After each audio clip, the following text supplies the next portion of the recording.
sorry. I had a nightmare doing that Alpha Strike review because I no longer have the muscles to hold up a comic for 5 minutes. So here is an unreadable pile of crap. This is New Mutants 37 by Christopher Claremont. It is a Secret Wars II crossover.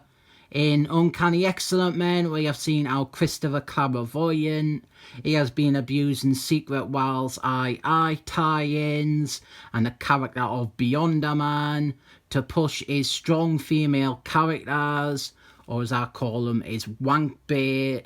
And in this, his only other ongoing book, he does the exact same thing. What I hate most about this comic is probably the art. The art is by a proper artist, but it's ruined by Bill son of a bitch's inks. And I'm not joking when I say this is unreadable. I was in hospital with literally nothing to do. I was sat in a bed, bored out of my mind, and reading this was worse than that. Just like every other issue of Christopher Claremont's New Mutants, this one is all about Mary Sue Moonchild. Oh, but first, down here, Cannonballs, a great character, one of my favourite excellent men's. He is racist against the Indians, and Wolf's Girl calls him out, and it's still all about Mary Sue Moonchild and her fucking Native American roots. And I'm really not exaggerating. This book, it doesn't even try to hide how one-track Christopher Claremont is. New Mutants, it has a cast of 9 characters, but only one of them is important. The first 7 pages are all Mary Sue Moonchild, or they're set up to Mary Sue Moonchild being the victim of random racist abuse from her friends. And Mary Sue Moonchild, she isn't just a mutie with vague illusion powers. She is also the Deathbringer warrior queen from Fairyland with random Native American superpowers and precognitive abilities. This is really taking the piss. I mean, this is 2 more pages of Mary Sue Moonchild having fucking Christopher Claremont monologues in her head. There is a footnote here, and I want to read the text attached to it because I think this perfectly encapsulates and reflects everything I see about Christopher Claremont and his pet characters. Wolfman, he would have died if Storms and I had not fought Kate Blanchett off. Wolfman, the most popular and deadliest member of the Excellent Men, he has to be saved by a depowered Storms and fucking junior member of the Excellent Men, Mary Sue Moonchild. Fucking bollocks, it always is.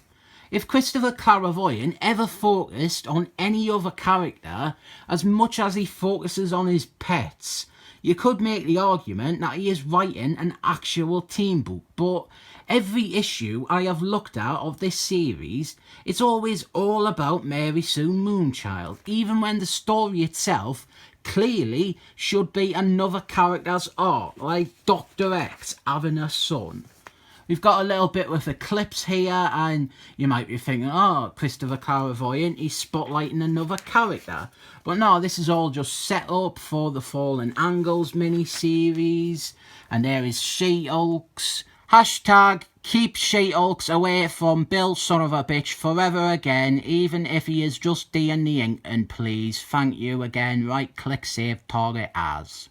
So next we have got Mary Sue Moonchild. What, did you think it would be someone else? Mary Sue Moonchild, she returns to the Excellent Men School after a ride around on her flying horse. Because she has a flying horse, that is another of her things. And you might think I'm being repetitive and harping on this Mary Sue Moonchild thing, but that is all this issue is. There's not much else to say because this issue is repetitive and harping on Mary Sue Moonchild. I'm not the one doing this, it is the comic. Then her and the other characters, most of them who haven't even been named yet, They run outside and they encounter Beyonder Man at their front door. He probably shows up at the front door because, well, Christopher Clairvoyant, he wasted all this time when he could have been building up a plot or setting up a reason for Beyonder Man to show up.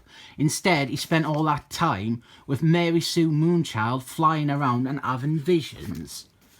And this is rubbish too. They establish Beyonder Man so poorly. They keep him facing away and have him covered in shadows. And it's just bad storytelling. What are you keeping a mystery?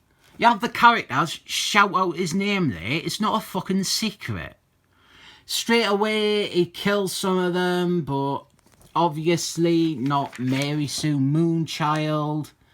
The rest of them, they all start fighting Beyonder Man, who is never drawn on panel, not covered in shadows, making any fight with him visually stupid.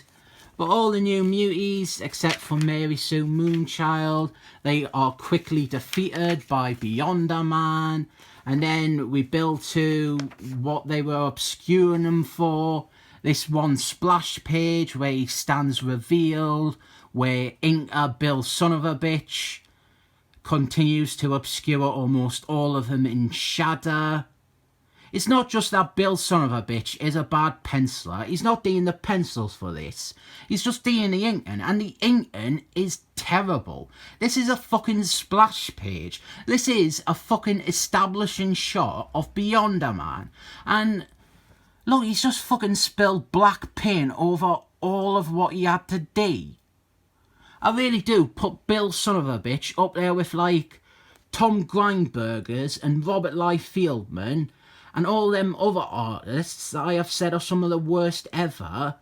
Bill Son of a Bitch is terrible, but unlike Robert Liefeld, Bill Son of a Bitch, he has this horrible smug facade of pretentious alternative visionary. So here is Beyonder Man brutally killing off every character that isn't Mary Sue Moonchild. Look here at Cyber's contribution to this fight. No, actually, look at Cyber's contribution to the whole issue. He runs away, and then next panel, he is a flayed skeleton. Lovely stuff. And then the last one standing, obviously, without a doubt, it's Mary Sue Moonchild. And Christopher Clairvoyant cannot even bring himself to kill her off, so she surrenders peacefully, and she gets to die by being wished away by Beyonder Man. If you think this is good, you are dead wrong, and I hate you. Reading this was an honest nightmare, and I really take no joy in tearing up comics, because they did cost us money, but sometimes they are so bad there is no other appropriate reaction.